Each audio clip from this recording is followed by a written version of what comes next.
Hi guys, இந்த என்னோட தம்பி. இன்னைக்கு வந்து பார்த்தீங்கன்னா கொஞ்சமாக சிக்கன் போட்டு உருளைக்கிழங்கு போட்டு கம்மியான கேலரியில் ஹை ப்ரோட்டீன் ஃபுட்டு எப்படி செய்யணும்னு பார்க்க போகிறோம். எதுக்காகனா என் தம்பியோட தொப்பையை பற்றி. சரிங்களா, வாங்க பார்த்தலாம். ஃபஸ்ட்டு சிக்கனை மேரினேட் பண்ணுறதுக்கு பசங்கனால என்ன மசாலா கிடைக்குது எல்லாத்தையும் கொஞ்சம் கொஞ்சம் போட்டு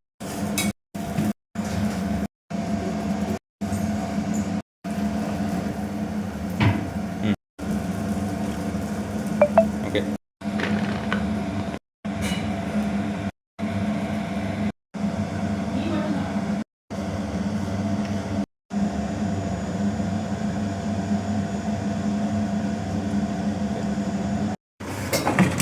பார்த்தீங்கன்னா எல்லாத்தையும் மேரினேட் பண்ணி வேக வச்சாச்சு.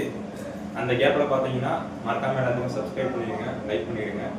ஸோ இந்த மாதிரியான பேச்சுலர்ஸ் டைப் சிக்கன் செக் பண்ணுறதுக்கு ஷேர் பண்ணிக்கோங்க. பார்த்தீங்கன்னா உருளைக்கிழங்கும் கறி நல்லா இருந்துச்சு, சூப்பராக இருந்திருக்கு. வாங்க போய் சாப்பிட்லாம்.